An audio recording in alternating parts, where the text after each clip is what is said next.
Buking na buking. Jong Hilario may hirit kay Kimi. Bini ka talaga. Bini baby. Say mo, Paulo.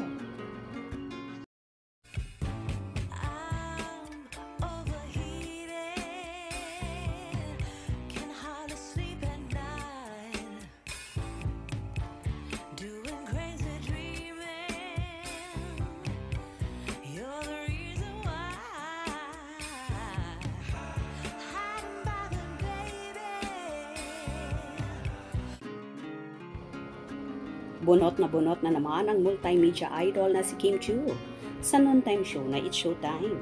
Kahit puyat at pagod si Kimi ay nakuha pa nitong pumasok sa naturang show. Nagkaroon nga kasi ng show ang Kim Pao sa Rojas City para sa Sinadya Festival 2024. Dahil nga dito, live na nagpasalamat si Chinita Princess sa lahat ng tao na dumalo at pumunta. Kahit sobrang lakas ng ulan, ay hindi alintana ng mga tao. Bagkos hinintay talaga sila ni Paulo Avellino. Grabe naman ang pagpapakilig na ginawa ng Kim Pao sa Rojas, kaya naman hindi magkamayaw sa saya ang mga taong naroon, lalong higit ang kanilang mga supporters. Kita kasi ang sweetness ng Kim Pao lalo na sa stage, kung saan binigyan pa ng bouquet of flowers ni Paulo ang dalaga, kaya lalong kinakiligan ng kanilang tagahanga.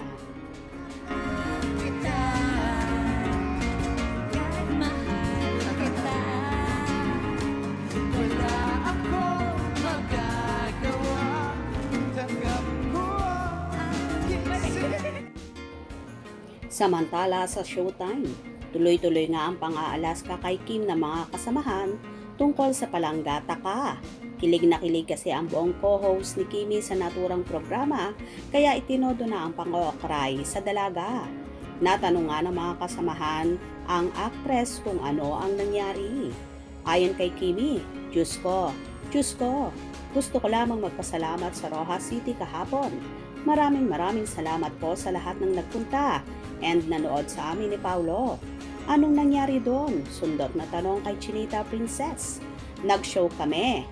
Merong may nagsabi ng something eh. Sambit naman ni Kimi. Napaka-OA kasi nitong si Darren. Ipapadala pa sa group chat. Sundot naman ni Darren. Palanggata ka. Saad naman ni Kim, maglalaba kasi siya, kaya sabi niya, palanggana, kung saan lalo siyang tinukso ng mga co-host. Sabi naman ni Jong Hilario, isa ka talagang bini.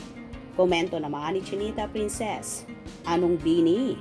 Sundot ulit na sagot ni Jong, bini baby, kung saan itinulak ni Kim si Jong na tawang-tawa. Kita naman kasi sa reaksyon ng dalaga ang kilig at sabay sambit naman ni Chang Ami. Uy, bago yun ha, Jong. At napasaan na all naman si Jack. Isa ka talagang bini. Bini. Bini baby. Ay, bago yan ah. Maganda yan, Jong ah. Diyos ko, i-stretch pa natin. Diyos ko, stretch pa natin to. Urot ulit na mga co-host kung saan tawang-tawa naman ang actress. Ano naman kaya ang magiging reaksyon ni Paulo sa pang-aalaska ng mga co-host ni Kim sa dalaga?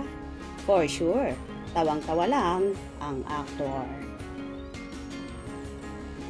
Hindi nga nakaligtas si Chinita Princess sa pang-okray ng mga kasamahan na kahit sila ay kilig na kilig sa ginagawa ni Kim at Paulo na totohanan na talaga ang pag-iibigan.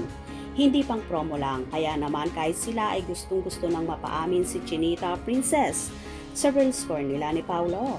Ang tanong, kailan kaya mapapaamin si Kim at Paulo sa natatanging pag-iibigan? Abangan at hintayin natin yan. Kaya wag na wag bibitiw sa mga maiinit na kaganapan at palaging tumutok. Hope you enjoyed. Please subscribe for more info.